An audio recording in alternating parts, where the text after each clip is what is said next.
कुछ पढ़ा है अभी तक डिफरेंशियल इक्वेशन के डाउट्स को कर रहा था।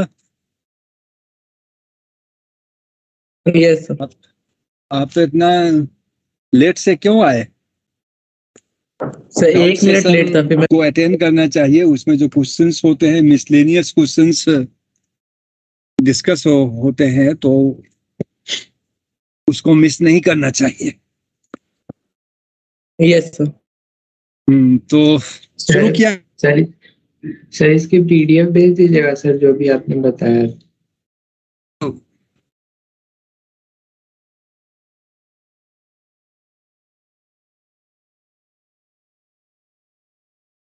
तो आज हम लोग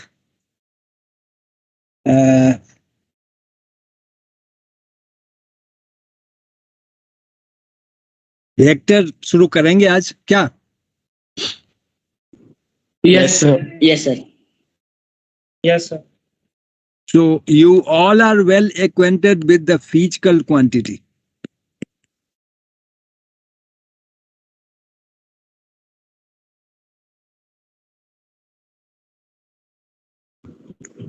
सर स्क्रीन बड़ी कर दे। बड़ा कर दूं? यस सर, वो नीचे वाले 2 एरो सर, नीचे थोड़ा और नीचे। हाँ सर, वो फिजिकल क्वांटिटी आप जानते हो। What do you mean by physical quantity? A quantity that can be experienced. By physical quantity we Yes, sir. mean a quantity that can be experienced, जिसको हम अनुभव कर सकते हैं। ठीक है, सब फिजिकल क्वांटिटी है। It is characterized into a physical quantity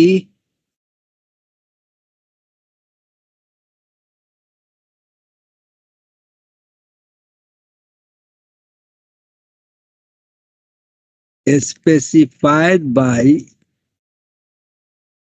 magnitude only.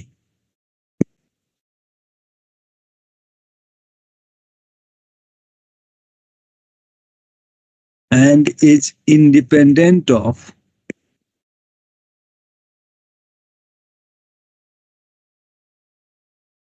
Direction, specific direction. एक तरह का यह क्वांटिटी होगा। दूसरा क्वांटिटी होगा कि physical quantity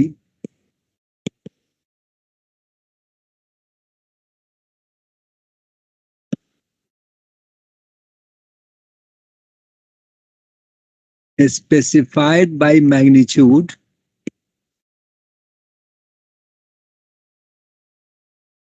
as well as a specific direction.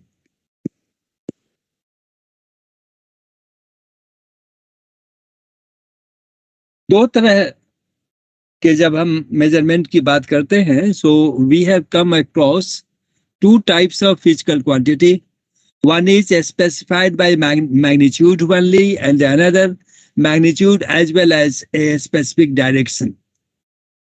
क्या ठीक है? Yes sir. Yes, sir.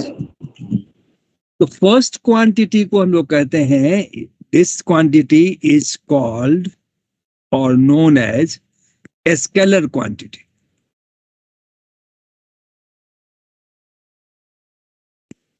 And this is called a vector quantity.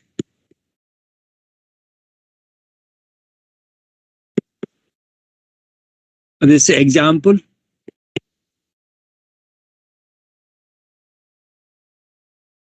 Length, area, mass. क्या ठीक है? Speed, Yes, sir. Displacement, force, acceleration. जब इन सभी क्वांटिटी को देखते हैं तो डिस्प्लेसमेंट क्वांटिटी कहीं ना कहीं क्या एरिया तो बोलिए। वेक्टर क्वांटिटी होता है ना। एरिया वेक्टर हो जाएगा। किस नहीं डायरेक्शन में सर, वो एरिया तो को मेजर स्पेसिफिक करते हैं? कंडीशन थी ना उसकी, तो फ्लक्स में था एरिया तो वेक्टर बस, उसके अलावा तो नहीं था ना। एरिया को किस डायरेक्शन में मेजर करोगे बताओ। नो सर, नहीं सर, वो फिजिक्स में एक्चुअली हमने फ्लक्स पढ़ा था, तो अच्छा था, वो हाँ तो उसके अकॉर्डिंग कह रहा था। हाँ ठीक है।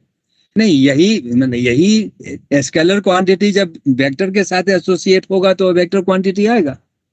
वो हम आगे आगे उसको देखेंगे। ओके। देखेंगे।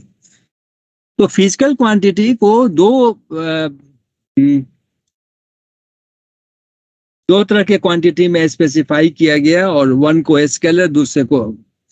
अब जितना भी हम लोग एरिथमेटिक और अलजेब्रा डिस्कस किए हैं सब वह फिजिकल स्केलर क्वांटिटी का है। तो फिर यह बात आई कि अब दोनों को भाई कैसे हम रिप्रेजेंटेशन कैसे, how can we represent them, representation. तो रिप्रेजेंटेशन के लिए यह बात आई कि हम जैसे हम एबीसी लिखते हैं और दोनों में डिस्टिंग्विश करना हो तो या तो हम इस पर डायरेक्शन कर दें या इसको बोल्ड कर दें। बुक्स वगैरह में डायरेक्शन को देना प्रिंट में जैसा दिक्कत होता है, लेकिन बोल्ड करना आसान होता है।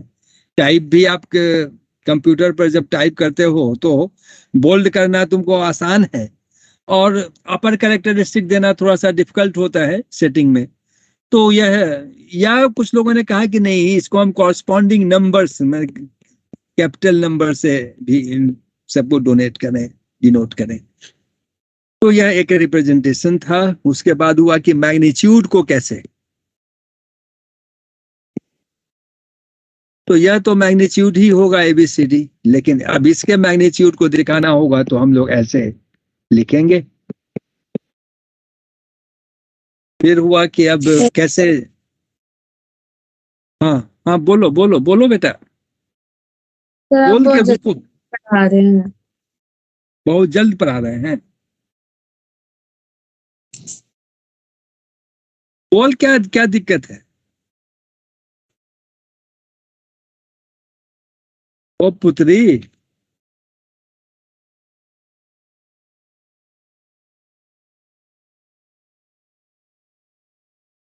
इसके बाद आया कि फिर जैसे जब जब स्पेसिफिक डायरेक्शन की बात है तो यदि हम ए से बी में वेक्टर की बात करते हैं तो उसको हम लोग ऐसे रिप्रेजेंट करेंगे, ए से बी, वह डायरेक्शन को शो करता है। जब मैग्नीट्यूड की बात होगी तो यह मैग्नीट्यूड ऑफ द वेक्टर होगा।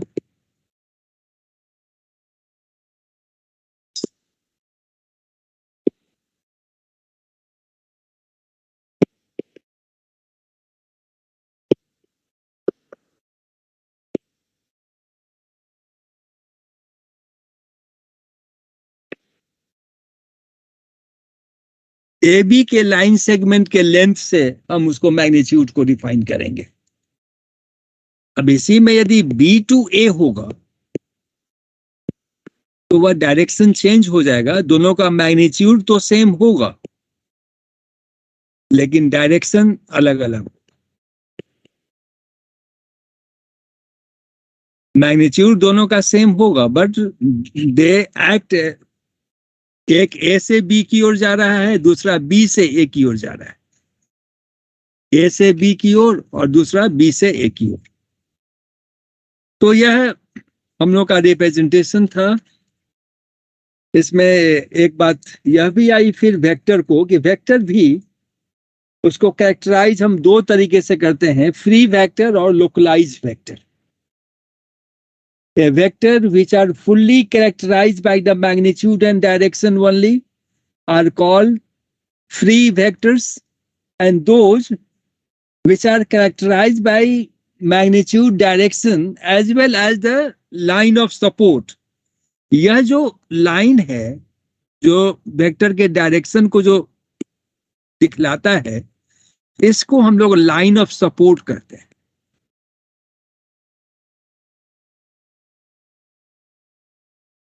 तो लाइन ऑफ सपोर्ट इसको कहते हैं।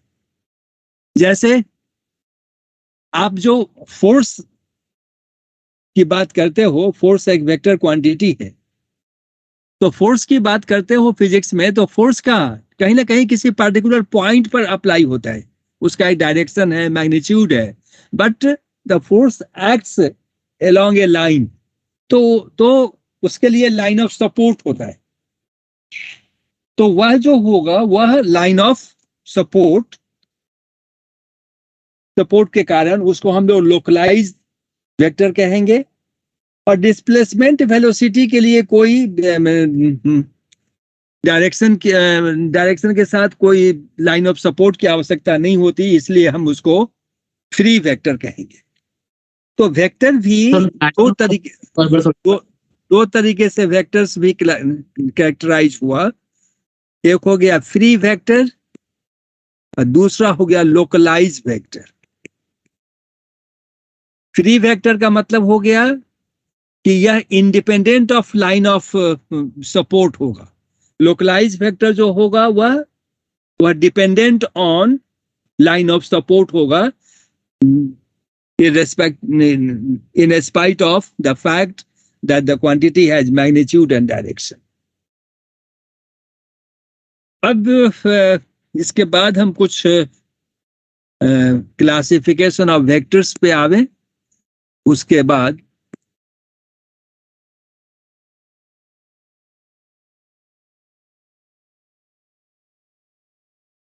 अब जैसे जीरो वेक्टर का वापस डेफिनेशन मैंने सुना नहीं, नेटवर्क गया था। किसको? फ्री और लोकलाइज्ड, उसका डेफिनेशन। फ्री का मतलब है कि जिस पर जो डायरेक्शन और मैग्नीट्यूड तो हो, लेकिन किसी पार्टिकुलर लाइन ऑफ सपोर्ट की उसको आवश्यकता नहीं है।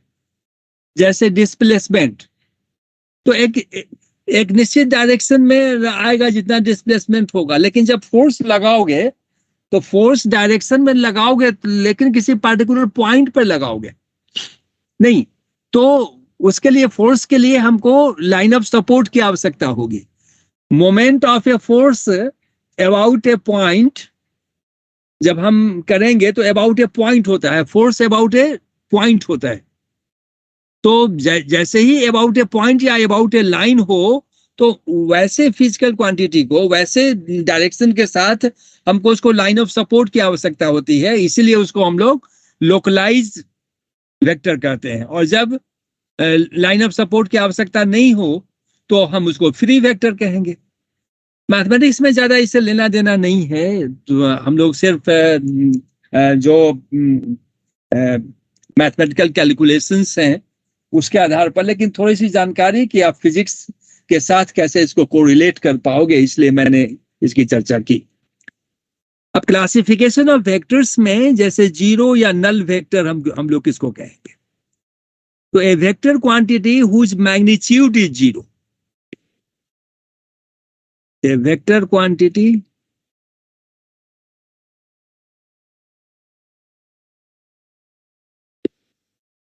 whose magnitude is zero।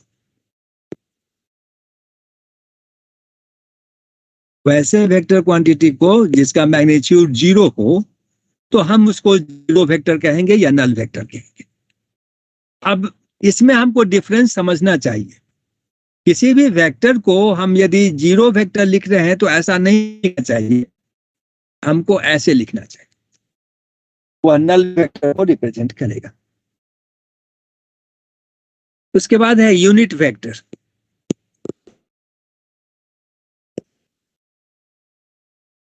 वह वेक्टर क्वांटिटी जिसका मैग्नीट्यूड 1 हो जाए, वैसे वेक्टर क्वांटिटी को हम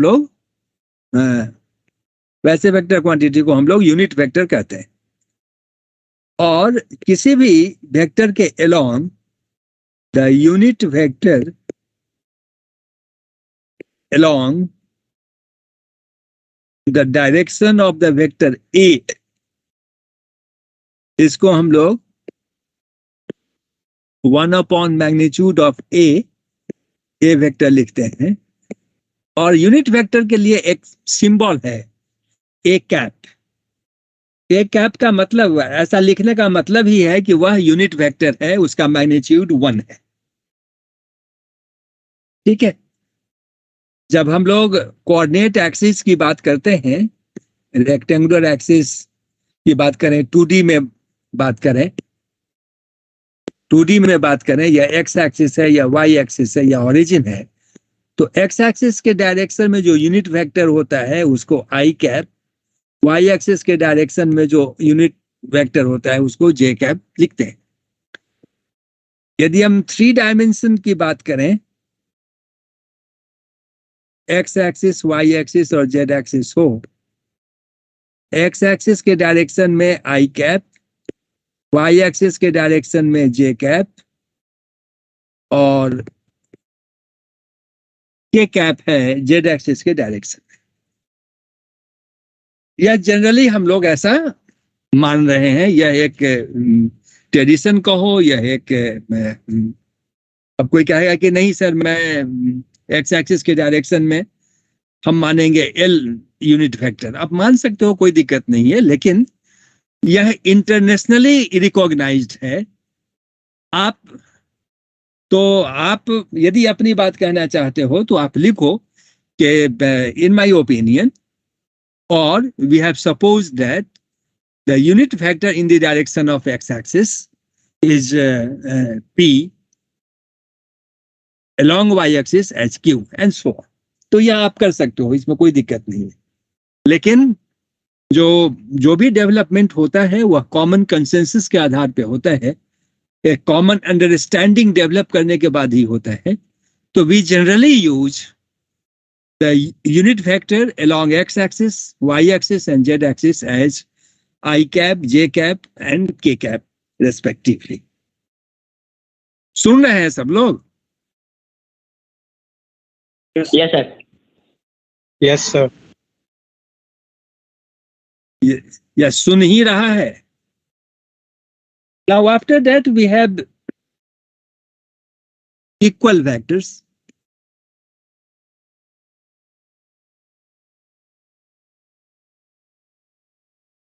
तो दो वेक्टर्स इक्वल होगा, two vectors are equal if and only if the first condition is their magnitude are equal। Second condition is they act along the same line, along the same direction।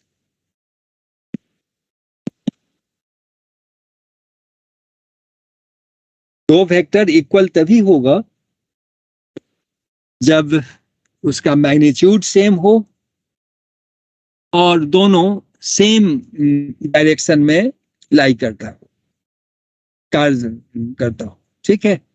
आप लोगों ने इसमें parallel vectors के बारे में, parallel forces में पढ़ा होगा, लाइक पैरेलल फोर्सेस और अनलाइक पैरेलल फोर्सेस, कपल वगैरह, उसमें इसकी चर्चा आपने की होगी। उसी तरीके से पैरेलल वेक्टर्स हम लोग किसको कहेंगे?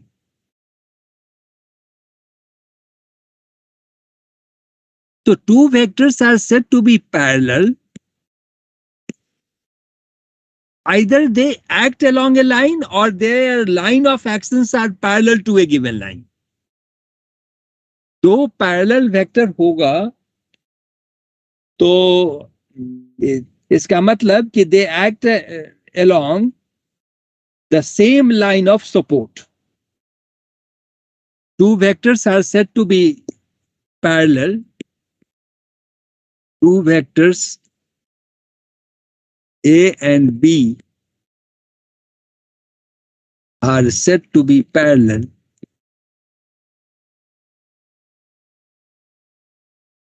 if they have the same line of support। और they act along the same line.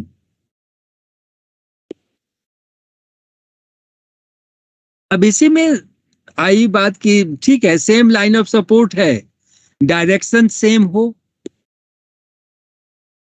Same line of support है लेकिन डायरेक्शन ऑपोजिट हो, तो फिर पैरेलल फोर्स को दो पार्ट में कैरेक्टराइज किया गया, like parallel vectors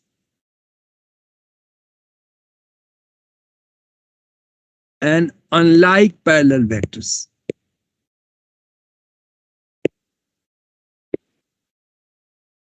Like parallel vectors मतलब they act along the same direction. Unlike, they are parallel but they act along opposite direction. तो दो पैरेलल वेक्टर्स के बीच में जब हम एंगल की बात करें तो पैरेलल वेक्टर्स के बीच में जो होगा angle between two parallel vectors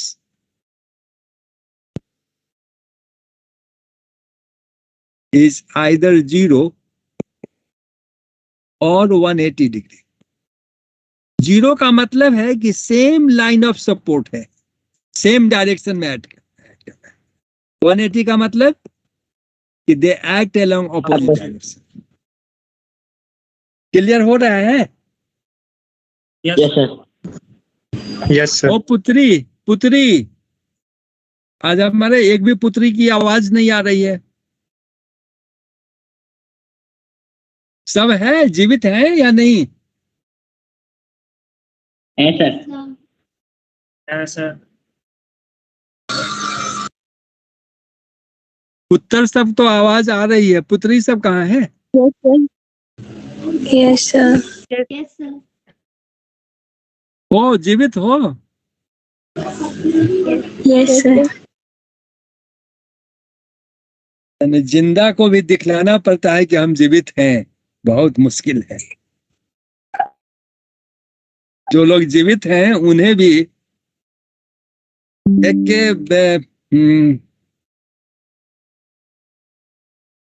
एक गीत है, उसको सुन लेना तुम लोग सब लोग। धीरे धीरे यहाँ का मौसम बदल रहा है, जो लोग मर चुके थे वे जिंदा हैं आज की सभा में। एक अच्छा गीत है, इसको सुनना और उसके अनुसार अमल करने की कोशिश करना। चलो आ जाए, अब आगे चलते हैं हम लोग। सर ये गीत बना भी है? हाँ जी बना है, मैं ऐसे थोड़े बोलता हूँ। किसका है? अरे तुम ढूंढना यूट्यूब पर, वो आ जाएगा। धीरे धीरे यहाँ का मौसम बदल रहा है।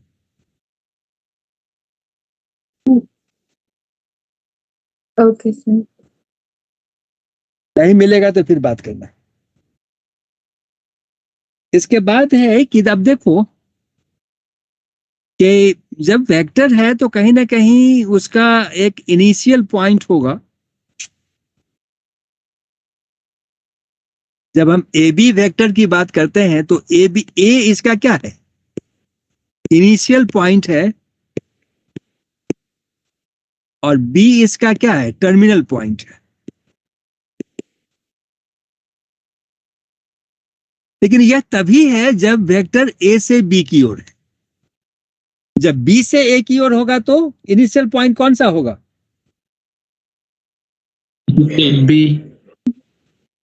बी होगा इनिशियल पॉइंट और ए होगा। यह तभी है जब हम ए बी की बात कर रहे हैं। जब बी ए की बात करेंगे तो जस्ट रिवर्स हो जाएगा।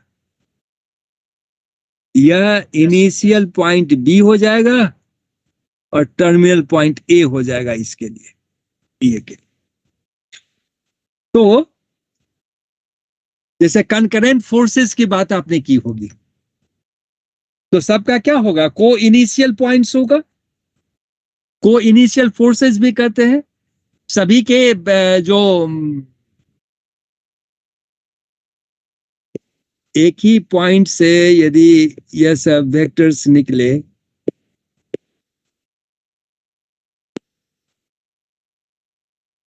सेम इनिशियल पॉइंट है सबका, यस सर। तो ऐसे Yes. वेक्टर्स को कहेंगे को इनिशियल वेक्टर्स।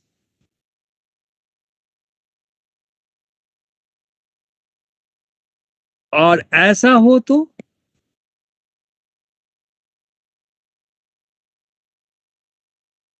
कोटर्मिनल।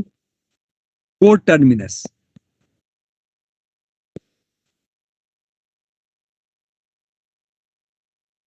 ठीक है, तो को टर्मिनस या को इनिशियल वेक्टर्स के कंसेप्ट में हम लोग कोलिनियर वेक्टर्स को डिफाइन करते हैं।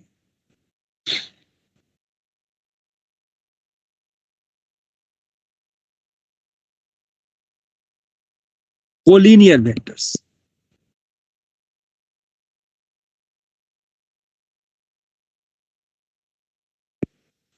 vectors either they act along a same line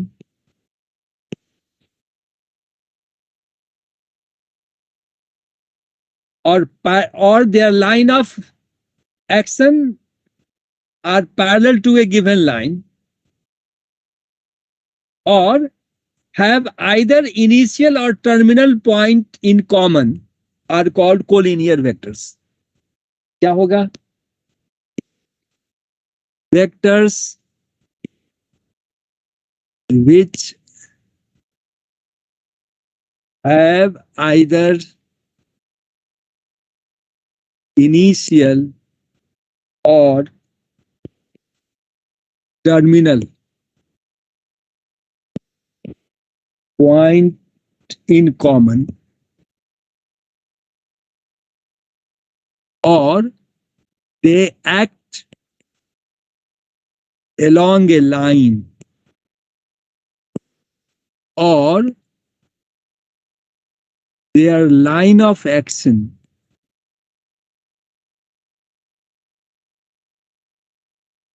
are parallel to a given line. तो वैसे वेक्टर्स को हम लोग कहते हैं कि वह कोलिनियर वेक्टर्स हैं। आगे चल के हम लोग इसको देखेंगे जब multiplication of a vector bye scalar की बात करेंगे, तो हम कहेंगे कि ये कोई भी थ्री वेक्टर्स यदि कोलिनियर है तो हम उनमें से मान लो कि ABC कोई भी थ्री वेक्टर्स है और यह कोलिनियर है,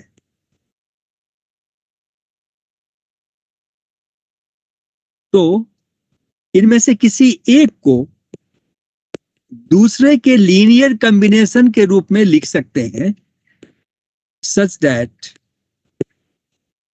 x + y 1 हो जाए। अब यह कैसे होगा आगे हम इसको क्लियर करेंगे। When you have to verify whether the three given vectors are collinear or not, then express any one of the three vectors as a linear combination of the others, and if that combination is justified subject to sum of scalars, when x + y is 1, then the vectors are collinear, otherwise they are not collinear. Yes sir. तो sir हाँ, वो क्या हम बताएं? First line में आप vector which have के बाद क्या लिखा आपने?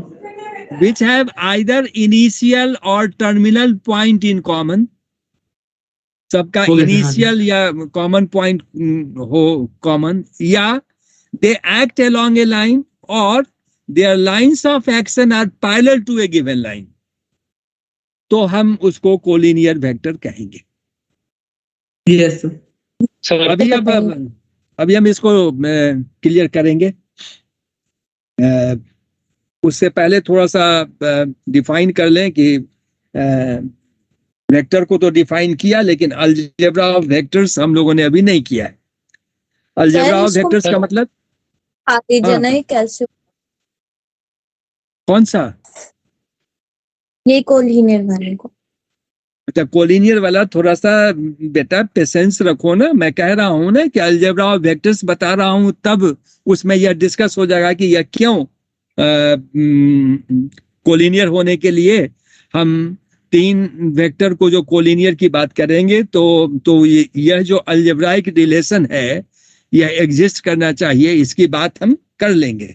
थोड़ा सा पेशेंस रखो। यह मैंने बताया कि 3 वेक्टर्स कोलिनियर होगा या 3 से ज्यादा वेक्टर, तो सभी का यदि इनिशियल पॉइंट एक हो जाए या सभी का टर्मिनल पॉइंट एक हो जाए या सभी एक ही लाइन के अलोंग वर्क करे या सबका लाइन ऑफ एक्शन किसी एक लाइन के पैरेलल हो जाए, तो इन सभी स्थिति में उन सभी वेक्टर्स को हम लोग कोलिनियर वेक्टर्स कहेंगे। यह डिफिनीशन मैंने दिया। इसमें कुछ दिक्कत है तो बताओ। No sir. अब थोड़ा सा अलजेब्रा ऑफ सर। वेक्टर्स की बात हम लोग, हाँ बोलिए। सर पैरेलल और कोलिनियर में क्या डिफरेंस है? सभी पैरेलल वेक्टर कोलिनियर होंगे, ठीक है, लेकिन कोलिनियर है तो जरूरी नहीं है कि पैरेलल होगा, क्योंकि आप जो कह रहे हैं कि उसका टर्मिनल पॉइंट या इनिशियल पॉइंट सेम हो जाए, तब तो पैरेलल का कंसेप्ट ही अलग हो गया ना।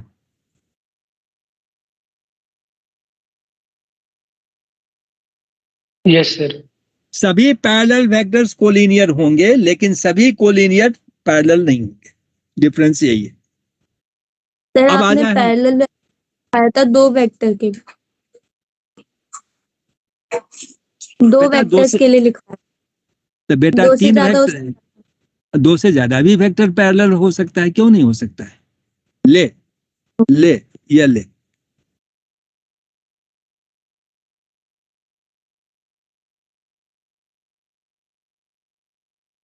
कितना लिख दिया मैंने? 5 वेक्टर्स लिख दिए, ठीक है। Yes sir.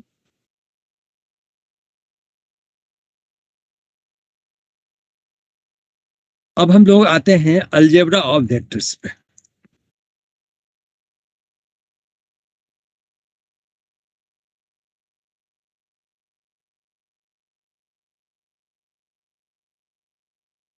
अब जैसे हम लोगों ने डिफाइन कर लिया, तो अब एडिशन ऑफ क्या होगा, सब्ट्रैक्शन क्या होगा, मल्टीप्लिकेशन क्या होगा और डिवीजन क्या होगा। जब 2 वेक्टर का एडिशन की बात हम लोग करते हैं तो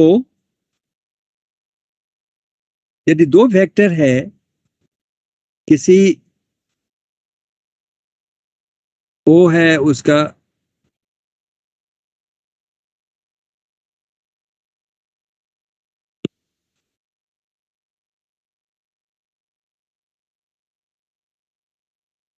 एक चीज और इसमें जो बात मैं भूल गया, जो कि अभी कंस्ट्रक्शन में आप लोगों को बोलना चाहिए था लेकिन आप लोगों ने बोला नहीं, क्योंकि आप लोग वेक्टर पढ़ चुके हो फिजिक्स में। डायरेक्शन है, मैग्नीट्यूड भी है, लेकिन वह ट्रायंगल लॉ को यदि फॉलो नहीं करता है तो वह वेक्टर क्वांटिटी नहीं होगा। Yes. So every vector quantity which have direction as well as magnitude must follow the triangle law of addition।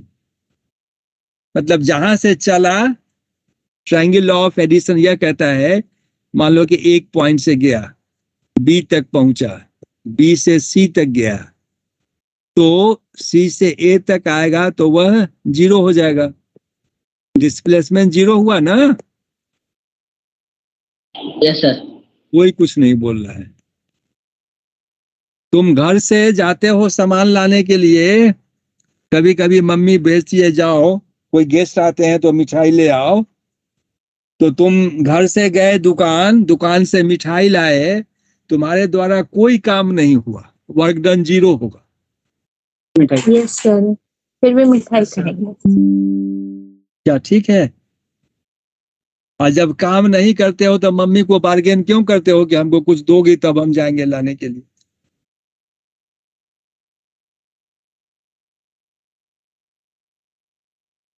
तो ट्रायंगल लॉ कहता है कि A B plus B C या माइनस सी ए, या इसको ए सी कर दो, ए सी, यही ट्रायंगल लॉ। अब देखो, यह जब हम एडिशन की बात करेंगे तो इसके टर्मिनल पॉइंट यहाँ को यदि हम यहाँ पे ले आवे, इसके इनिशियल पॉइंट को ट्रांसफर कर दें टर्मिनल पॉइंट पर, तो ओ से ए तक आया ए के टर्मिनल पॉइंट से यदि बी के इनिशियल पॉइंट को ऐड कर दें तो यह यहाँ पे गया बी, तो फाइनल जो हुआ वह ट्रायंगल लॉ से यह हो गया इसका सम। तो ए प्लस बी जो होगा वह ओ सी होगा। अब इसी को डिफाइन किया गया कि when we add two vector quantities, their addition is also a vector quantity which is represented by the diagonal of the parallelogram formed by OA and OB as adjacent sides of a parallelogram, and the resultant vector is coterminous diagonal of the parallelogram. Coterminous मतलब दोनों vector का जो terminal point है उसी से diagonal जो पास करेगा वह उसका एडिशन ऑफ वेक्टर होगा। समझ में आया बात या नहीं? नहीं। ओए और ओबी का टर्मिनल इनिशियल पॉइंट यह है। Yes sir. तो इसी पॉइंट से जो डायगोनल पास करेगा वह दोनों के सम को रिप्रेजेंट करेगा। अब इसी में यदि हम अपोजिट डायरेक्शन में इधर यदि आ जाएं और इसको ऐसे बढ़ा दो और थोड़ा सा इसको मिला दो, मैं कलर करता तो ज्यादा अच्छा था, कलर करता हूं थोड़ा सा, या इसको लेता हूं कलर। ओके, यह यदि मैं कर दूं इधर और इसको ज्वाइन कर दूं यह, तो यह माइनस बी हो जाएगा और यह Yes, ए sir. है, तो इससे भी यह हो जाएगा, यह हो जाएगा तुम्हारा ए माइनस बी। तो यह भी तो पैरेललोग्राम है ना, इसको मिला दोगे तो यह भी पैरेललोग्राम है। तो अदर डायगोनल जो होगा वह ए माइनस बी को रिप्रेजेंट करेगा। सबको दिख रहा है कलर से या नहीं, या कलर चेंज करूं? दिख रहा है सर। दिख रहा है सर। दिन में कितने लोगों को दिखाई नहीं देता है?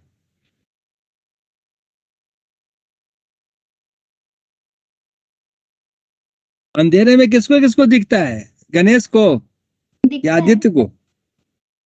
दिखता है, थोड़ा बहुत तो दिखता है। अंधेरे में हल्का लाइट रहता है ना आसपास तो दिख जाता। तो रिसर्च करना पड़ेगा कि गणेश है कौन जिसको अंधेरे में दिखाई देता है। साइंटिस्ट थोड़ी ना है। हाँ, सर आदित्य। चलो आदित्य, हाँ, ठीक है, आदित्य को ना, वो शेर के पास रहता है ना, इसलिए उसको दिखता होगा। सर आप डेफिनेशन लिखवा दीजिए ना, किसका? एडिशन वाले का और सबका। हाँ तो लिख दो। Let A and B be two given vectors, then a plus b is defined by the coterminous diagonal of the parallelogram formed by a and b as adjacent sides. a plus b को हम OC से represent करेंगे और a minus b जो होगा वह other diagonal दे देगा, B ए हो जाएगा। Other diagonal represents the difference of, तो सब्ट्रैक्शन ऑफ, तो एडिशन और सब्ट्रैक्शन दोनों डिफाइंड हो गया। अब यहीं से एक बात और ध्यान में रखोगे कि ओसी का जो मैग्नीट्यूड होगा वह लेस देन होगा ओए और एसी के मैग्नीट्यूड से। मतलब ओसी का magnitude less than equal to होगा magnitude of A plus magnitude of B. इसी को ट्रायंगल इनइक्वालिटी इन वेक्टर्स भी कहते हैं। Yes sir. Yes Yes, sir.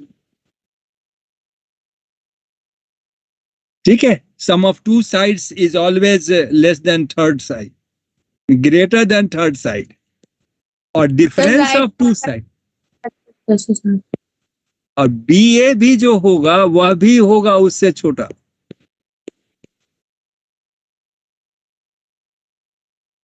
तो यह क्लियर हुआ कि a प्लस माइनस बी का मैग्नीट्यूड यह less than equal to magnitude of a plus magnitude of b होगा, और यह बड़ा होगा magnitude of a minus magnitude of b के मैग्नीट्यूड से। इसी को ट्रायंगल इनइक्वालिटी कहा जाता है। और इसमें मॉडुलस क्यों? हाँ, मॉडुलस, मॉडुलस। तो क्यों डबल मॉडुलस क्यों?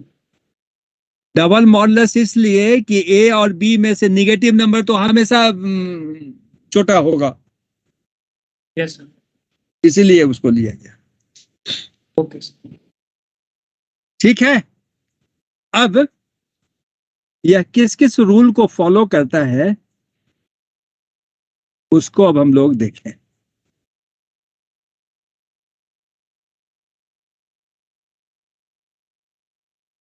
प्रॉपर्टीज इसका क्या क्या है? सर नीचे कर दीजिए नोट कर। अच्छा, ले तो बहुत नीचे आ गया।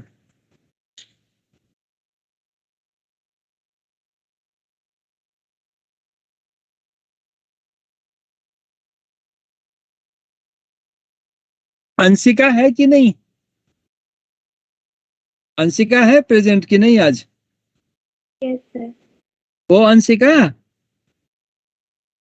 समझ रही है पुत्री? Yes sir. कुछ नहीं। तुम्हारा डाउट नहीं हुआ? तुम पूछी ही नहीं डाउट। प्रिया भी क्वेश्चन नहीं पूछती है। इसको सर तो अभी समय मेरा ही चल रहा है, मैं क्या क्या चल रहा है? क्या चल रहा है? कंपटीशन चल रहा है, कल भी जाना है मुझको। इसीलिए। कल भी जाना है? तो तुम तो ऐसे बोल रही है कि जैसे कल तुम खाना ही नहीं खाओगी। अरे खाना डेली डेली खाती हो तो पढ़ना भी डेली पड़ेगा, स्कूल भी जाना पड़ेगा, प्रॉब्लम भी डेली बनाना पड़ेगा, डेली पूछना पड़ेगा। चलो ठीक है। अब देखिए, एडिशन ऑफ वेक्टर्स जो है वह कम्यूटेटिव होता है। a प्लस बी वही होगा जो b प्लस ए होगा। इसको कहते हैं कम्यूटेटिव लॉ।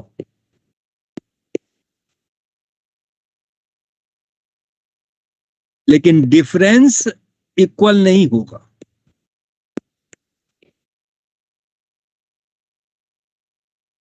अब कैसे होगा? तो यह एग्जाम्पल से ही देख लो। a प्लस बी यह आया ना ओसी, ऐसे भी तो कर सकते थे, b प्लस ए भी तो ओसी ही होगा। Yes sir. Yes sir. या एसोसिएटिव भी होता है।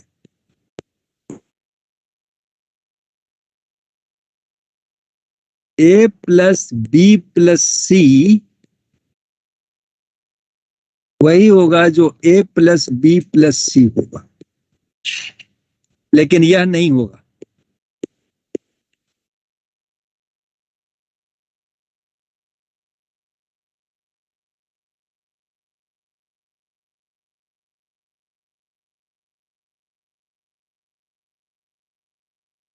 नल वेक्टर को जोड़ दें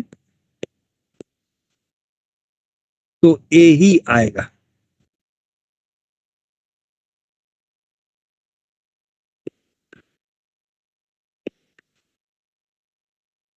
इसमें नहीं हो, लेकिन ए माइनस नल वेक्टर ए ही हो।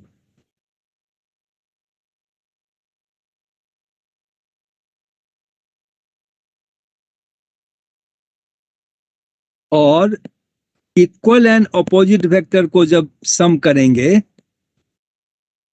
तो वह नल वेक्टर होगा।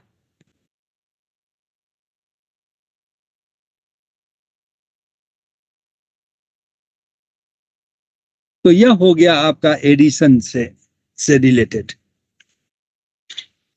और सब्ट्रैक्शन से रिलेटेड। अब आते हैं मल्टीप्लिकेशन पर। यहां तक किन्हीं को कोई दिक्कत है?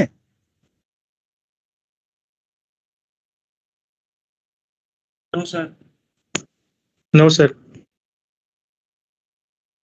अब आते हैं हम लोग मल्टीप्लिकेशन पर। थोड़ा नोट करना है सर ऊपर। थोड़ा नोट कर। Yes sir. अच्छा, थोड़ा नोट कर लीजिए। इसमें थोड़ा कहीं मैं लिखा हूं क्या? नहीं सर, कहीं भी नहीं।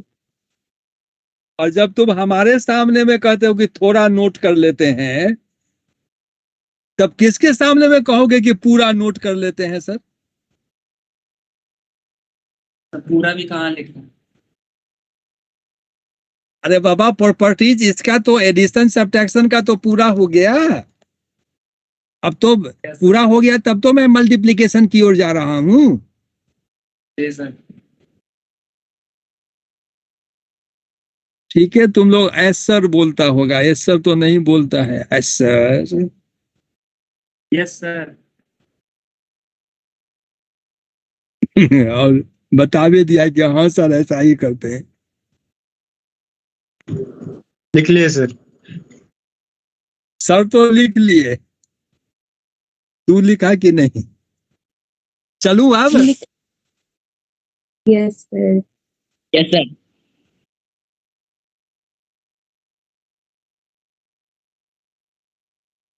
अब आ जा मल्टीप्लिकेशन पर।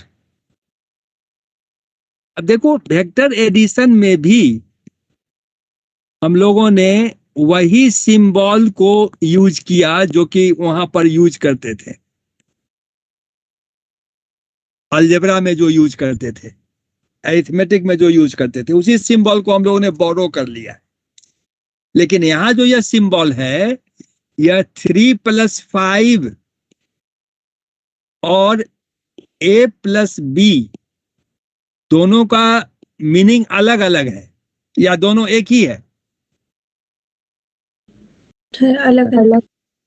यह है स्केलर्स के बीच का एडिशन, यह है वेक्टर्स के बीच का एडिशन।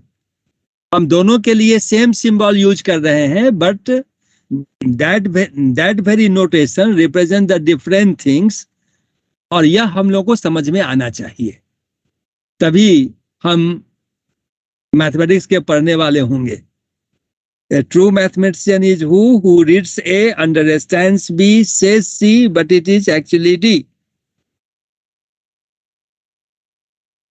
क्या बोल रहे सर आप? सबसे अच्छा पढ़ने वाला, गणित पढ़ने वाला वह है जो पढ़ता ए है, समझता बी है, कहता सी है, लेकिन होता वह डी है। फिर तो गलत हुआ ना? गलत नहीं हुआ ना, यही तो।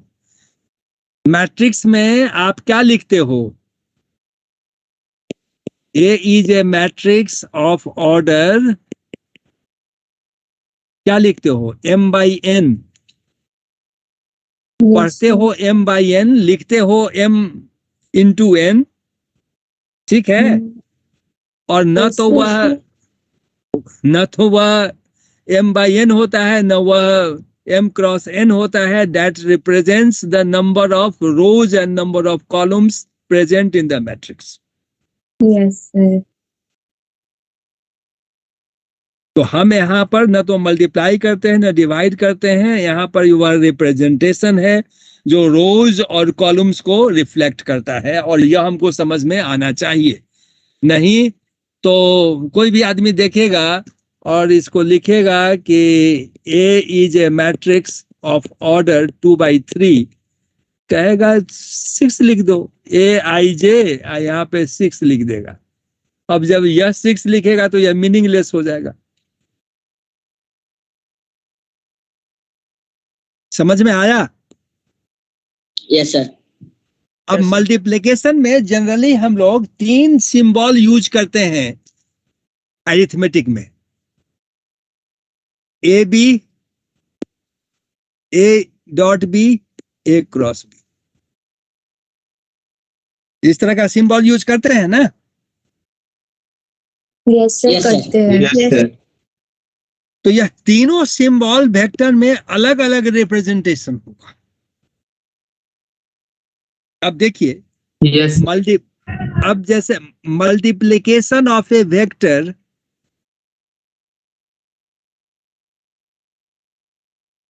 Multiplication of a vector quantity by a scalar, एक यह होगा पॉसिबिलिटीज। अब मल्टीप्लिकेशन ऑफ ए वेक्टर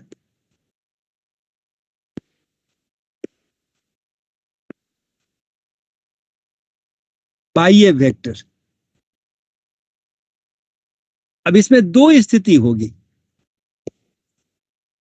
कि multiplication of a vector by a vector giving a scalar, a giving vector,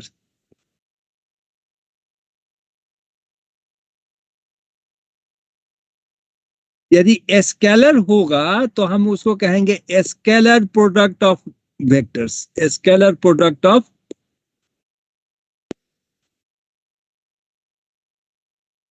vectors. Vector होगा तो कहेंगे उसको vector product of vectors, vector product of 2 vectors. यहां भी कर दो 2 वेक्टर्स। अब नोटेशंस हमारे पास 3 है और 3 तरह का यहां पर पॉसिबिलिटीज भी है मल्टीप्लिकेशन में, कि वेक्टर का मल्टीप्लिकेशन स्केलर से करें, स्केलर का मल्टीप्लिकेशन एडिशन सब्ट्रैक्शन सब तो तुम अरिथमेटिक अलजेब्रा में कर चुके हो, इसलिए वह बात आपके दिमाग में नहीं होनी चाहिए कि सर स्केलर को स्केलर से करेंगे। ऐसा यदि किया तो वही अंधेरे में दिखने वाली बात हो जाएगी। Yes, sir.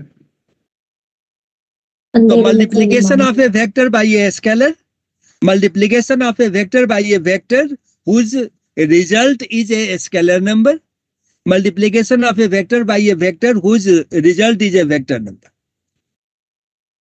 तो multiplication of a vector by a scalar को हूबहू वही करते हैं multiplication of a vector by a scalar number.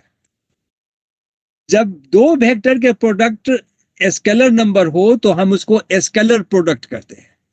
2 vector का प्रोडक्ट यदि वेक्टर होता है तो हम उसको वेक्टर प्रोडक्ट करते हैं। नोटेशन हमारे पास 3 है, तो कोई भी वेक्टर क्वांटिटी है और कोई भी स्केलर क्वांटिटी है तो उस दोनों के बीच में कोई नोटेशन यूज नहीं करते हैं, तो वह KA रिप्रेजेंट करता है multiplication of a vector quantity A by a scalar K।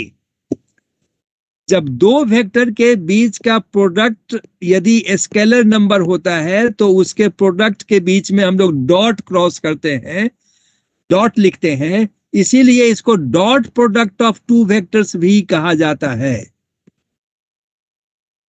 Dot product of 2 vectors.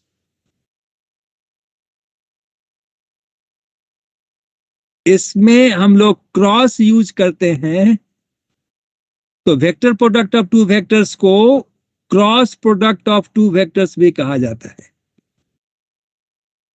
Because of the nature of notation used to represent vector product of a vector by vector, cross product of 2 vectors। क्या ठीक है? Hello, yes sir. Yes. अब जैसे मान लो कि 2a, हम इसके बीच में 2.a लिख देंगे तो वह मीनिंगलेस होगा, क्योंकि डॉट यूज करेंगे हमेशा दो वेक्टर के बीच में, क्रॉस यूज करेंगे हमेशा दो वेक्टर के बीच में। डॉट यूज करने का मतलब हो गया कि उन दो वेक्टर के बीच का प्रोडक्ट स्केलर नंबर दे रहा है। क्रॉस यूज करने का मतलब हो गया कि उन दो वेक्टर के बीच का प्रोडक्ट वेक्टर नंबर दे रहा है। समझ में आ रही है बात? जब कोई नोटेशन यूज नहीं कर रहे हैं इसका मतलब कि वेक्टर को स्केलर से मल्टीप्लाई कर रहे हैं। यस। तो the multiplication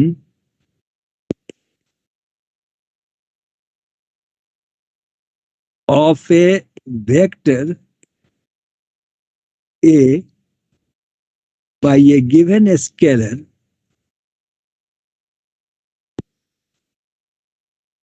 K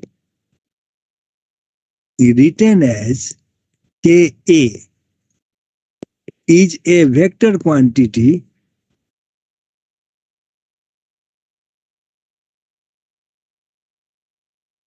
whose magnitude is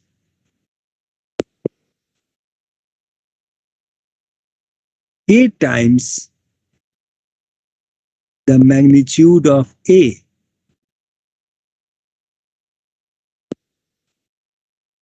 and direction is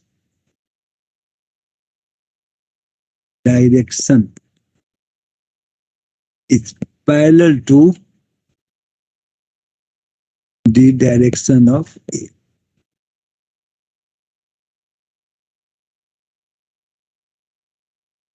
If K is positive,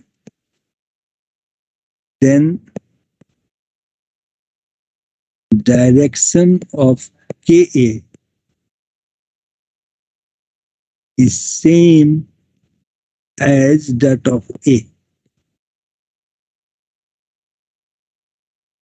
If K is negative, then the direction Ka is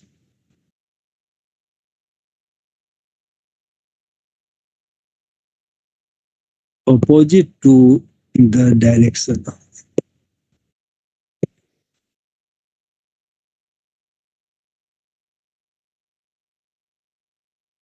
ठीक है? Yes, sir. Yes, sir. जैसे A यदि इस डायरेक्शन में है तो ट्वाइस A जो होगा यह होगा, A/2 यह होगा।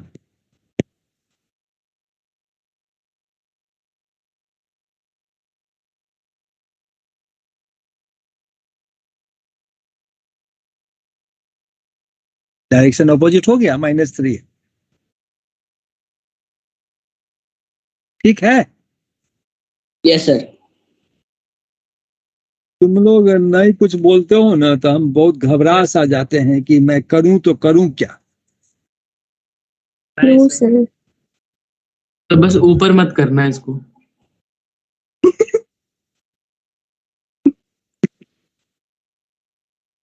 अच्छा नहीं करता हूं।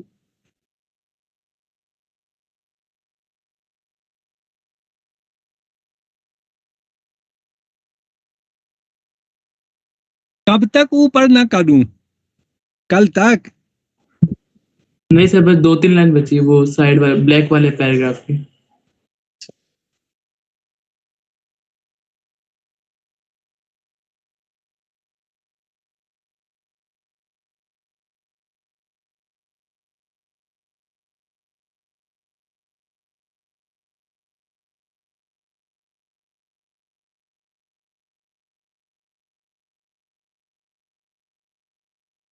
सर ये ब्लैक वाला पैराग्राफ यही बता रहा है ना कि अगर नेगेटिव से मल्टीप्लाई किया तो डायरेक्शन अपोजिट हो जाएगी और अगर पॉजिटिव नंबर से किया तो हाँ जी। अब एक यह भी प्रॉपर्टी है कि यदि हम वेक्टर क्वांटिटी को यदि मान लो कि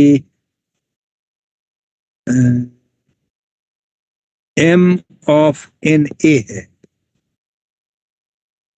तो यह एम एन ऑफ ए भी होगा।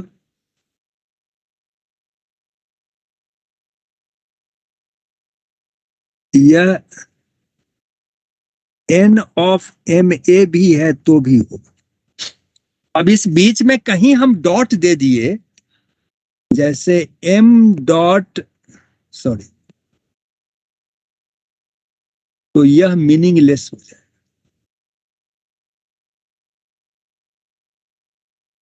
इसको एकदम दिमाग में रखिएगा।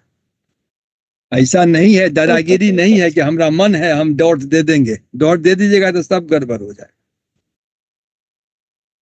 चलूं, अब आगे चलूं। सर आप पे बैठे हो।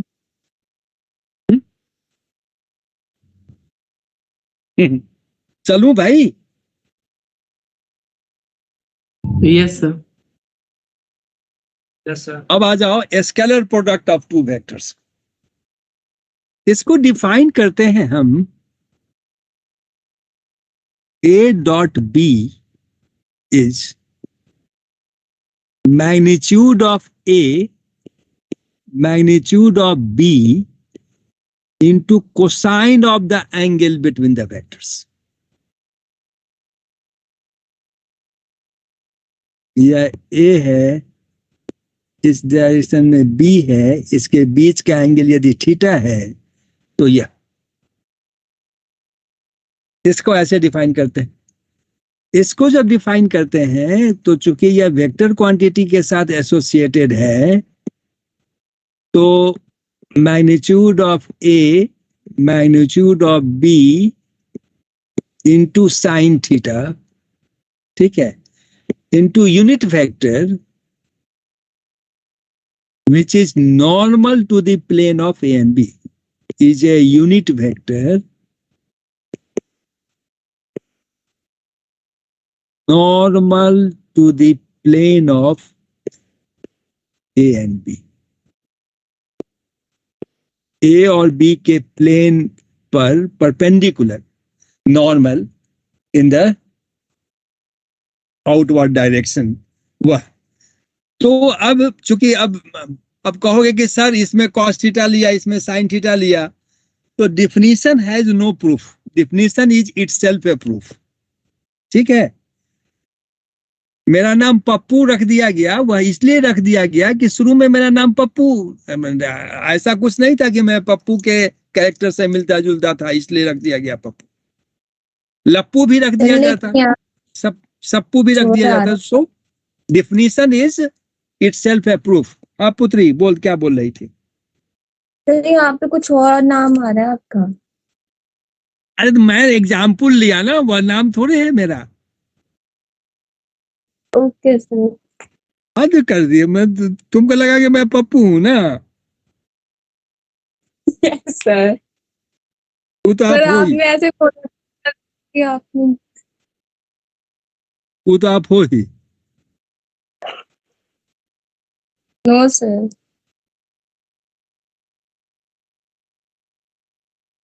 चलो ठीक है, तो जब यह डिफिनीशन आया तो अब जैसे हम यदि 3 डायमेंशन की बात करें तो अभी हमने लिया था कि एक्स एक्सिस, वाई एक्सिस और जेड एक्सिस के डायरेक्शन में unit vector i j k है।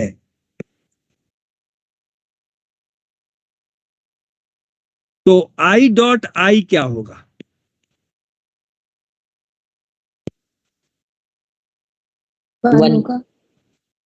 Magnitude of i, magnitude of i, और आई के बीच में एंगल होगा 0 डिग्री, तो यह 1 हो जाएगा। सिमिलरली जे डॉट जे, यह भी 1 हो जाएगा। के डॉट के, यह भी 1 हो जाएगा। I dot j, magnitude of i magnitude of j into cos 90 degree, i और जे के बीच में, तो यह 0 हो जाएगा। आई डॉट के, यह भी 0 हो जाएगा।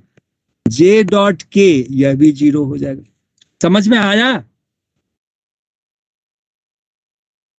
इस अब तक कर किया ही है, तो Yes, तो फिर इसको समझना क्या है। समझना। अब किसी भी वेक्टर को हम लोग इसके लीनियर कॉम्बिनेशन के रूप में लिख सकते हैं, a1i plus a2j plus a3k। तो a डॉट a क्या होगा बताओ तो?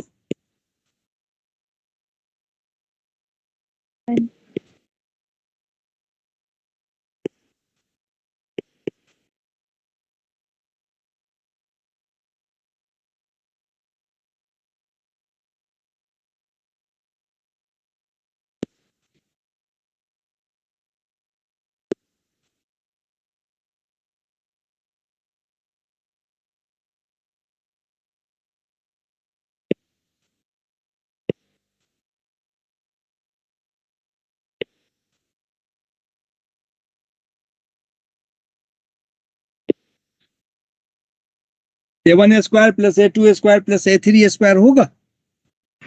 Yes sir. इसलिए magnitude of a root under a1 square plus a2 square plus a3 square होता है। क्लियर? Yes, sir. अब यदि b वेक्टर होता हमारे पास b1i b2j b3k, तो a dot b a1 b1 plus a2 b2 plus a3 b3 होता। बोलिए, कोई एक प्रॉब्लम बनाइए तो अभी। ए डॉट ए और बी अपने मन से लीजिए और ए डॉट बी निकालिए क्या होता है। Take any 2 examples and then find A dot B.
हाँ जी, ले लिया एग्जाम्पल। अब देखो इससे कितने तरह के क्वेश्चंस पूछे जा सकते हैं। सब लोग हैं ना? Yes, sir. Yes sir. जी sir. Problems to be asked,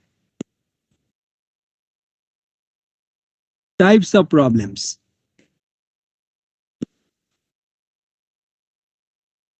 On the basis of dot product. Sir कोई इमेजिनरी नंबर ले सकता है क्या, या सिर्फ रियल नंबर ही ले सकता है? इमेजिनरी उस तरह का अभी कोई डिफाइन नहीं हुआ है सूडो फोर्स की तरह। एक्स वाई जेड कोई भी कॉम्बिनेशन लीनियर कॉम्बिनेशन लोगे तो स्केलर हमेशा रियल नंबर होना चाहिए, इमेजिनरी नहीं। अच्छा तो पहला तो यह है कि इससे फर्स्ट है to find dot product of two vectors.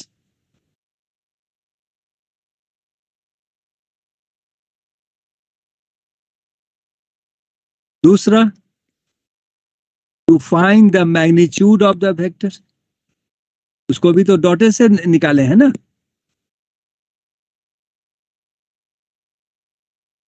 तीसरा to find the angle between the vectors.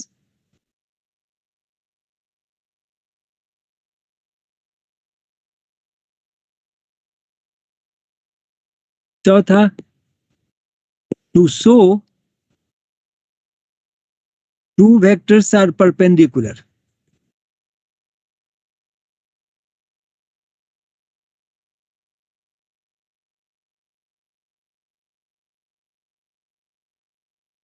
ठीक है।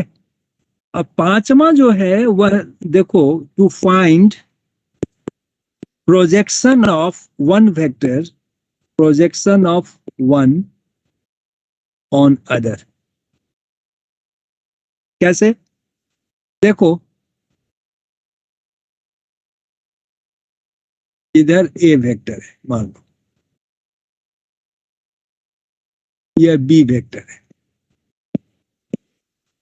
यहां से परपेंडिकुलर ड्रॉ कर दो तो यह जो एम होगा ओ एम, यह क्या होगा? प्रोजेक्शन ऑफ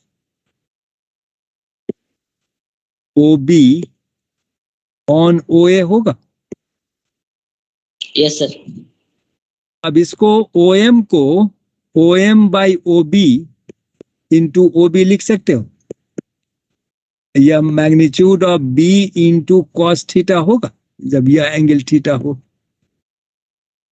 तो ए डॉट बी जो हम लोग डिफाइन करते हैं वह क्या होता है? Magnitude of A magnitude of B into cos theta. तो ये इसको हम लोग ओ एम लिख सकते हैं। तो ओ एम क्या हो गया? Projection of B along A, इसको लिख सकते हैं A dot B by magnitude of A. Similarly projection of A along B, यह हो जाएगा A dot B by magnitude of B.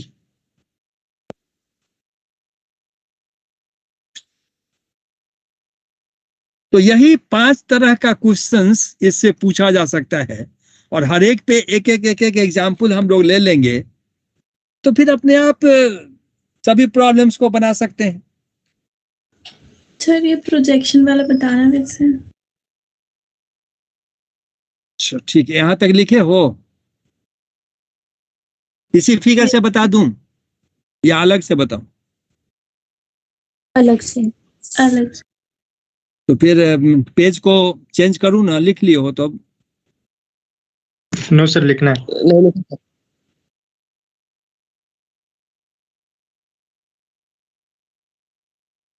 तुम लोग को मैं देखता हूं तो मुझे लगता है कि मुझे भी वैसे ही खाना चाहिए। पहले रोटी खा लेते हो, उसके बाद सब्जी खा लेते हो, फिर दाल पी लेते हो, और फिर तीनों को मिलाने के लिए लुढ़कते रहते हो।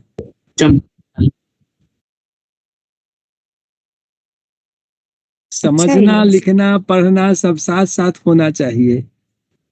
हम पहले देखते हैं। हो गया? Yes sir. No sir. हम नहीं हुआ रहे सर। ना रहे, हम रहे ना रहे।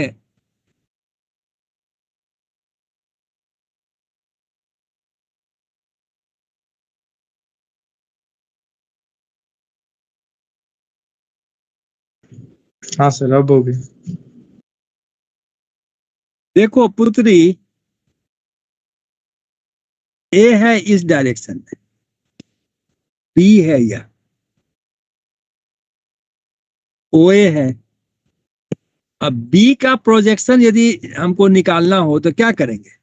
यहां से परपेंडिकुलर ड्रॉ करेंगे, यहां से परपेंडिकुलर ड्रॉ करेंगे।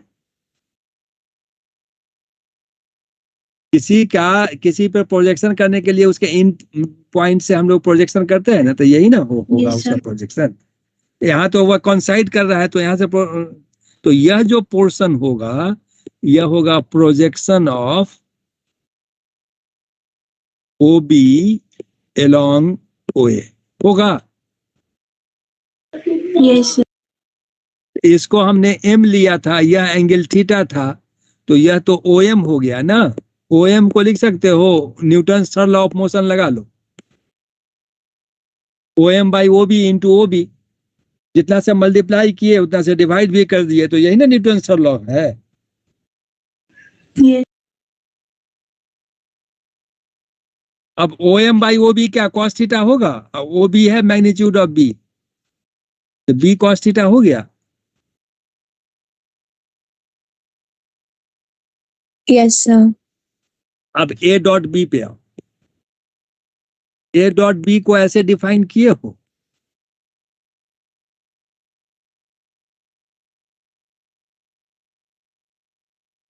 ये है ना जी। तो यह O M into magnitude of A नहीं हो गया? हाँ ओ एम सर, क्या है? ओ एम क्या है? Projection of B along A नहीं है, projection of B along A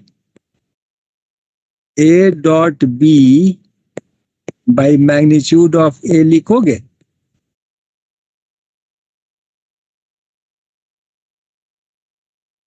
yes sir, ठीक है। Similarly, projection of A along B, A dot B by magnitude of B लिखेंगे? Yes sir. तो यह हो गया डॉट प्रोडक्ट, ठीक है। अब डॉट प्रोडक्ट का प्रॉपर्टी भी देख सकते हो कि इसका प्रॉपर्टीज क्या है।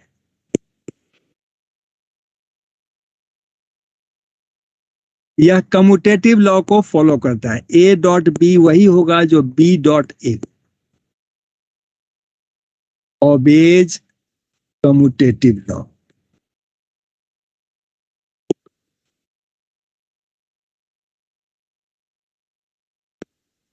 यह डिस्ट्रीब्यूटिव भी होता है।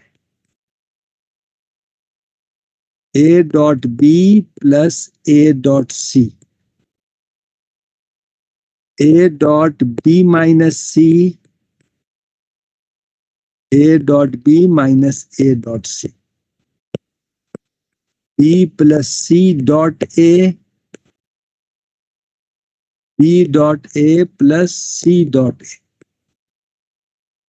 बी माइनस सी डॉट ए,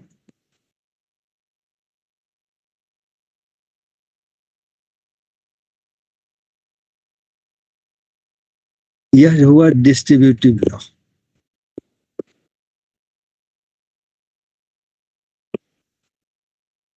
एसोसिएटिव नहीं होगा, ऐसा लिखना ही मीनिंगलेस हो जाएगा।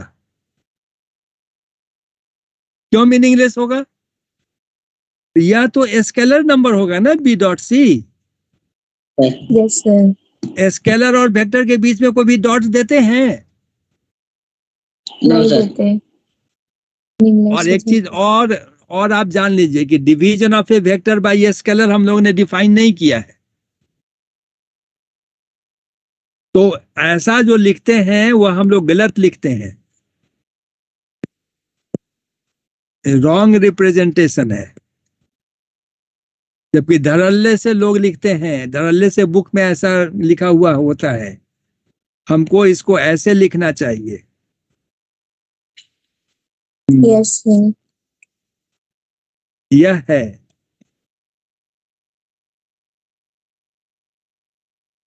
राइट रिप्रेजेंटेशन यही है। इसलिए आपने ऊपर में भी ऐसे ही किया था। हाँ,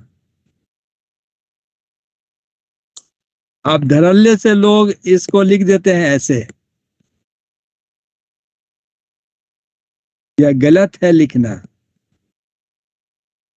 ऐसे लिखना चाहिए। समझ में आया? Yes sir. Yes sir. इसलिए एसोसिएटिविटी इसमें लागू ही नहीं होता।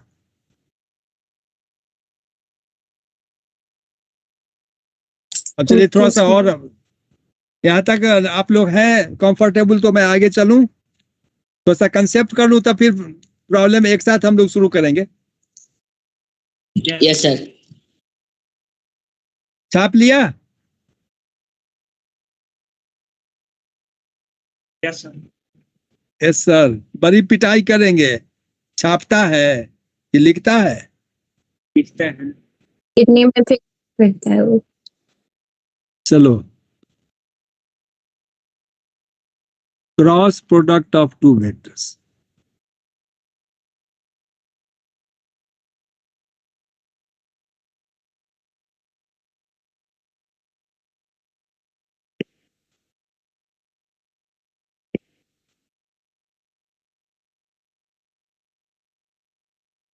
उसी पे आइए।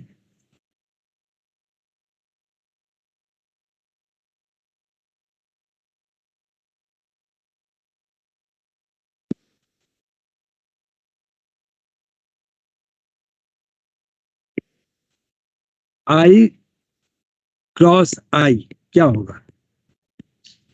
Magnitude of i, magnitude of i sine 0 into unit vector,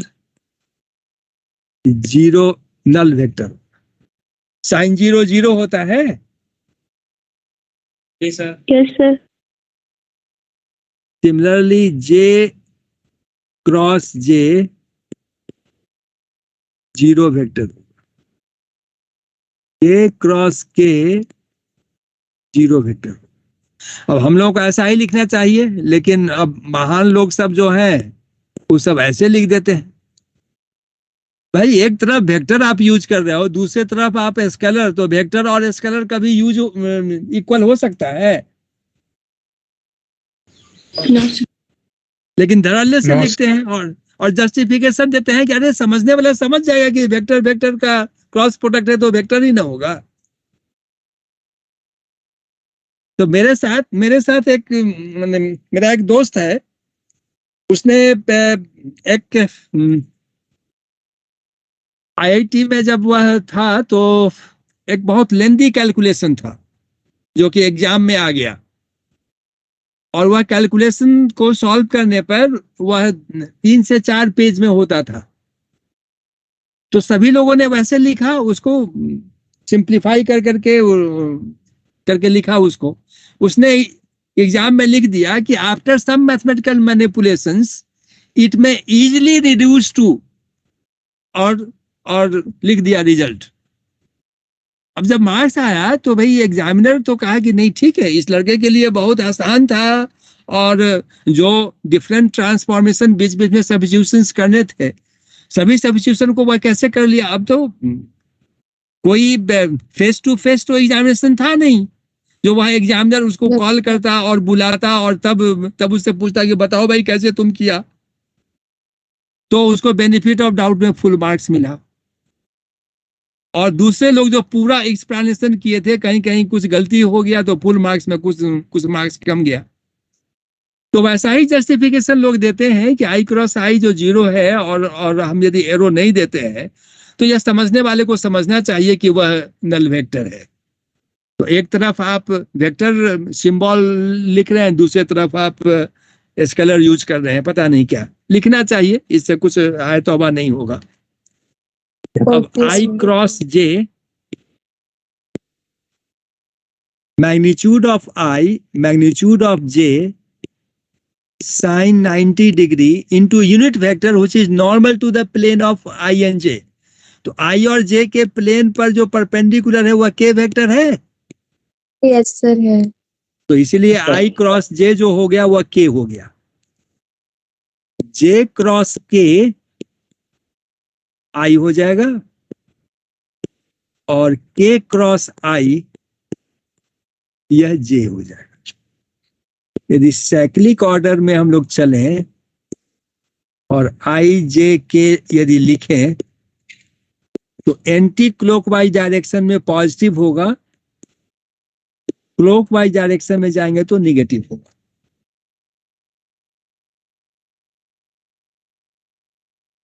I cross J K है, J क्रॉस I जो होगा वह माइनस K होगा।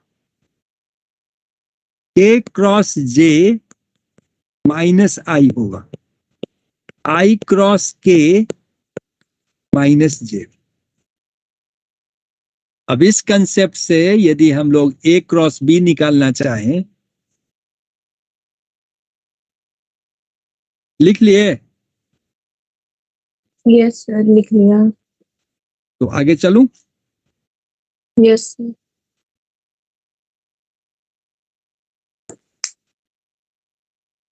A cross B,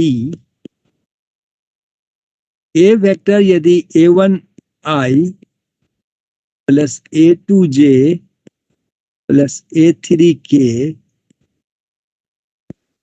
cross B1I plus B2J plus B3K, तो देखो I क्रॉस I तो zero vector हो जाएगा, I cross J Yes, sir. K होगा, तो A1 B2 K, I cross K minus J होगा, तो A1 B3 J, J cross I minus K होगा, तो A2 sir. B1 K, J cross J null vector हो जाएगा, J cross K I होगा, A2 B3 I, K cross I J हो जाएगा, A3 B1 J, K cross J minus I होगा, A3 B2 I, K cross K 0। अब यह हो गया A2 B3 minus A3 B2 I plus A3 B1 minus A1 B3 J, A1 B2 minus A2 B1 K। समझ रहे हो? Yes sir. समझ रहा है ना Yes, तू? sir. रो रहा हूं मैं? जी सर। Yes sir. सर रोइए मत। नहीं नहीं समझोगे तो क्या करेंगे? नहीं सर समझ रहे हैं।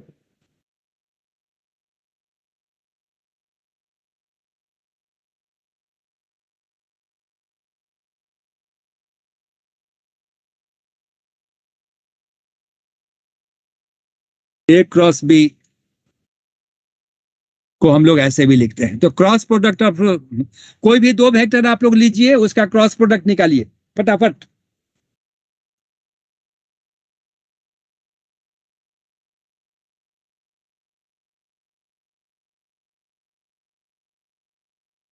हो जाए तो बता देना, इस तरह कर लिया।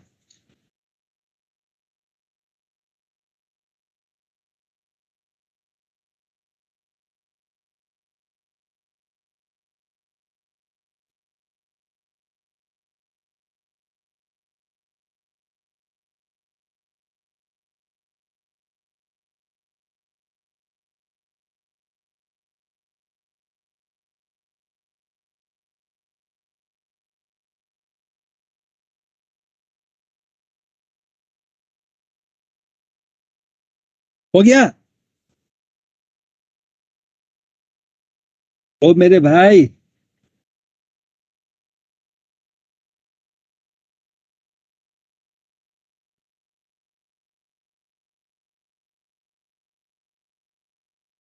ओ मेरे भाई मेरे, यस सर। यस चलिए चलिए ठीक है। तो अब आइए कि इस पर कितने तरह के क्वेश्चंस पूछे जा सकते हैं। पहले प्रॉपर्टीज थोड़ा सा लिख लेते हैं, उसके बाद इसके प्रॉपर्टीज हो जाएंगे ए क्रॉस ए, यह नल वेक्टर होगा।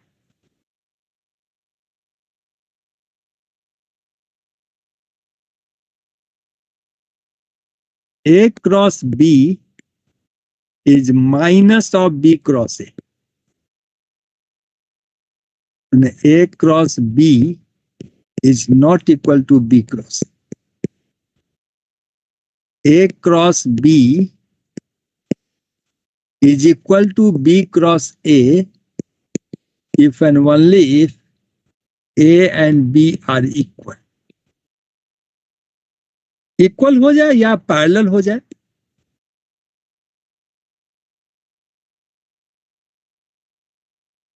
के कोई भी स्केलर।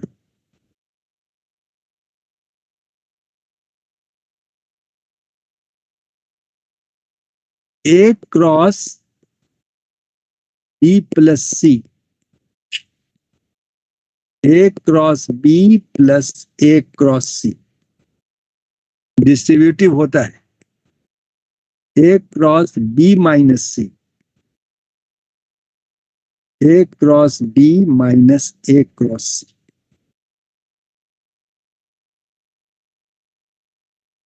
ए क्रॉस जीरो, जीरो वेक्टर होगा।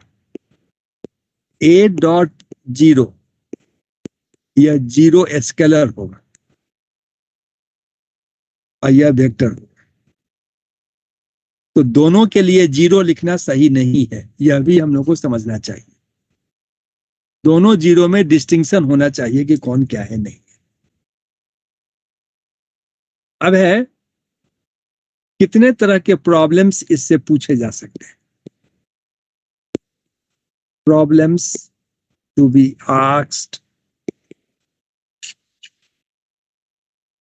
On the concept of cross product of two vectors. पहला तो है find A cross B. To find the angle between vectors,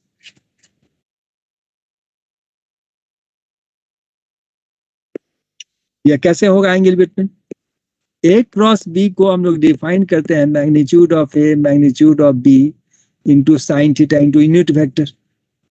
तो यदि हम कर लें, मैग्नीट्यूड ले लें, तो ए क्रॉस बी का जो मैग्नीट्यूड होगा वह magnitude of A magnitude of B into sine theta होगा।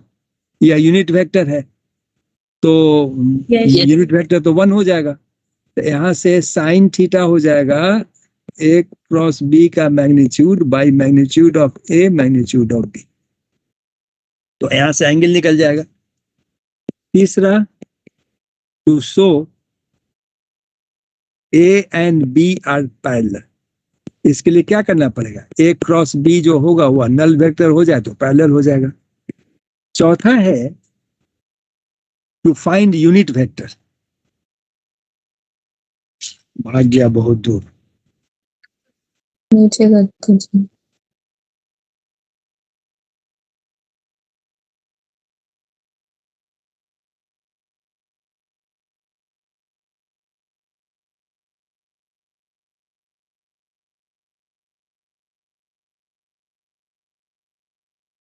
यहां तक लिख लिए। फोर्थ है to find unit vector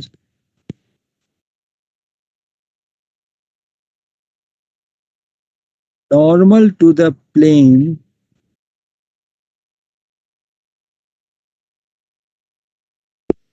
of A and B। A और B के प्लेन पर परपेंडिकुलर हो, नॉर्मल साइड हो, तो वह निकलेगा। कैसे निकलेगा? यूनिट वेक्टर जो होगा वह हो जाएगा 1 upon magnitude of A magnitude of B into sine theta A cross B. यह तो वही है जो मैग्नीट्यूड ऑफ है इसको ऐसे लिख सकते हो, magnitude of A cross B, A cross B, यह हो गया यूनिट वेक्टर। फिफ्थ है to find the area of the triangle, area of the parallelogram.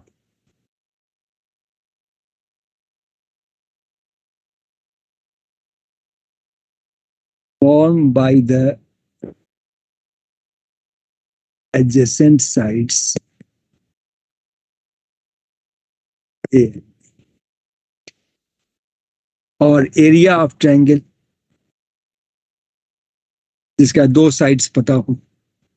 तो ये इतने तरह के क्वेश्चंस। अब यह कैसे एरिया ऑफ पैरेललोग्राम होगा इसको समझ लेते हैं। यहां तक आ गए हैं आप लोग?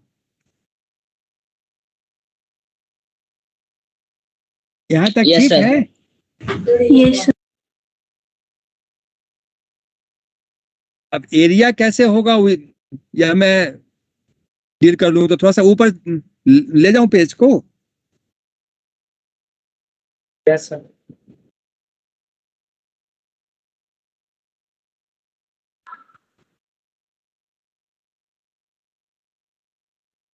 यह वेक्टर ए है, यह वेक्टर बी है।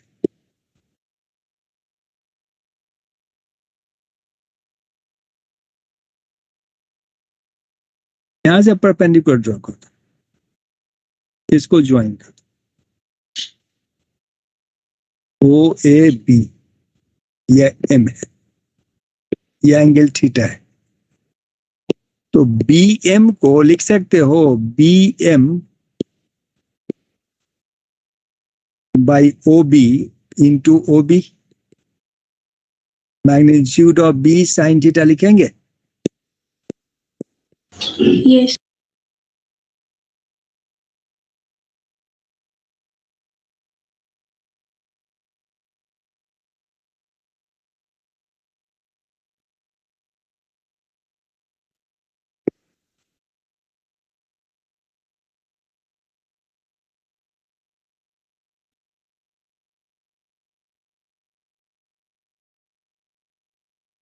यह बी एम हो जाएगा,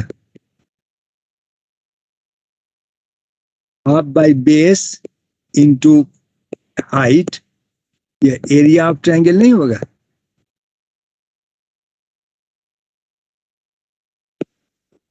वो ए बी का नहीं, एरिया ऑफ ट्रायंगल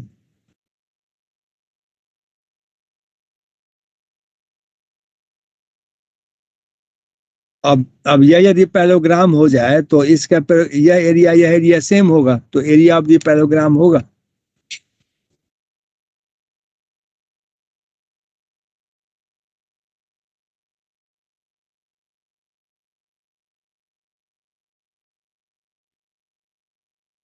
क्या ठीक है? Yes sir.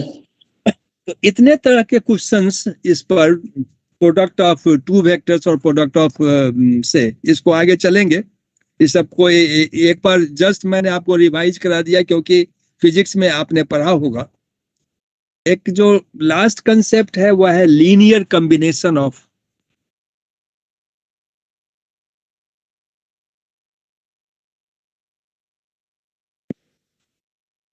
Linear combination. तब देखिए कोई भी वेक्टर लीनियर कॉम्बिनेशन होगा। हमारे पास वेक्टर्स है, मान लो ए बी सी डी, कोई भी वेक्टर आर है दिया हुआ, तो यह लीनियर कॉम्बिनेशन होगा यदि X A plus Y B plus Z C plus T D equal to R हो जाए, जहां पर एक्स वाई जेड टी सभी रियल नंबर है, कॉम्प्लेक्स नंबर नहीं, रियल नंबर हो, तो हम इसको लीनियर कॉम्बिनेशन कहते हैं। जैसे 2 पैरेलल वेक्टर है, यदि A is parallel to B, तो यह तभी संभव है जब B को TA लिखें या A को KB लिखें। के और टी कोई भी रियल नंबर है, तो यह लीनियर कॉम्बिनेशन हुआ। This is a linear combination of this. B vector जो है सो ए का लीनियर कॉम्बिनेशन है।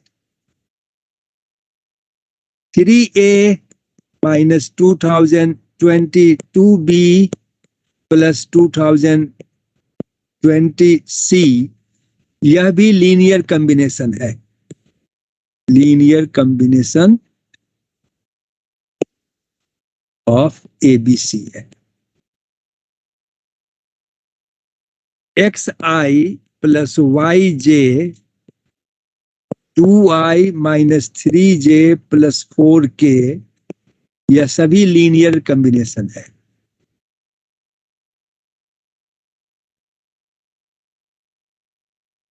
क्लियर हुआ? लीनियर कॉम्बिनेशन क्या हुआ सो समझ में आया? कोई कुछ नहीं बोल रहा है। यस सब चला गया क्या जी? नहीं सर। Left social students. तो लीनियर कॉम्बिनेशन क्या होता है? यह अब इसी में दो चीज है कि लीनियरली इंडिपेंडेंट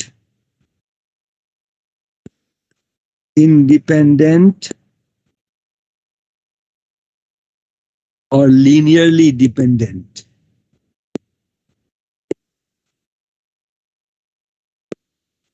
वेक्टर्स क्या होता है इसको हम लोग देख लें। देखो, ए system A vectors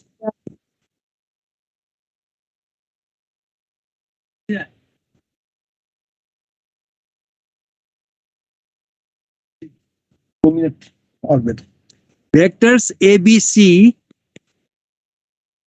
D are said to be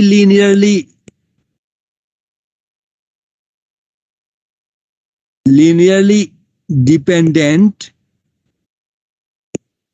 or linearly independent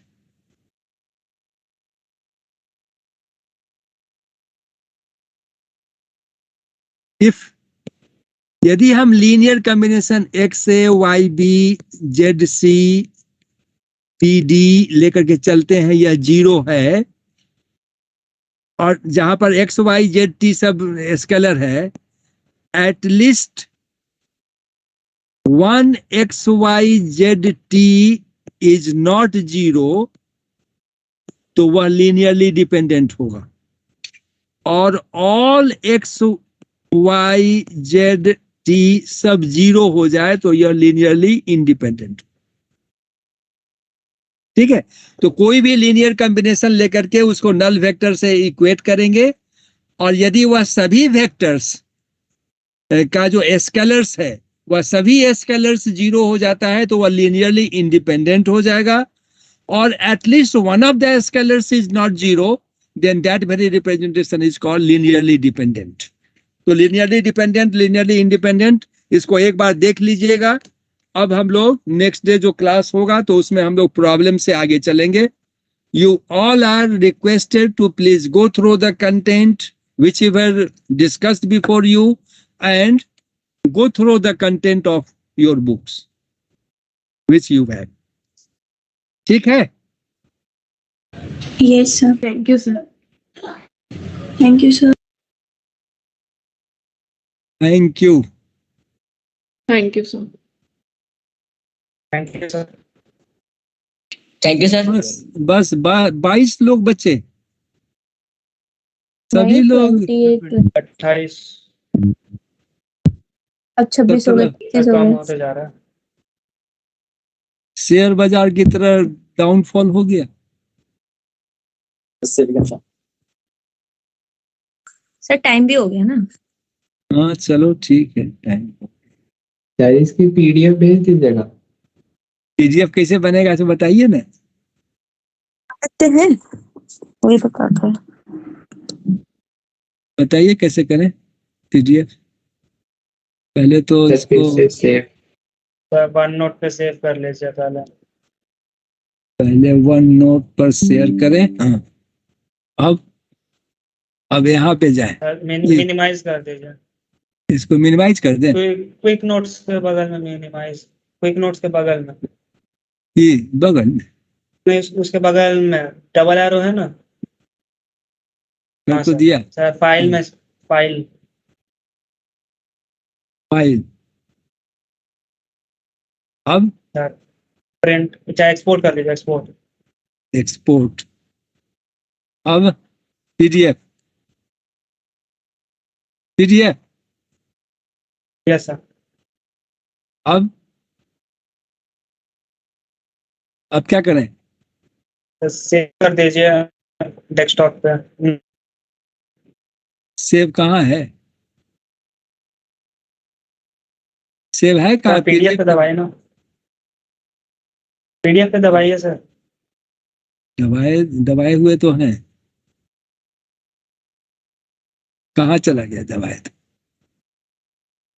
ये क्या आ गया?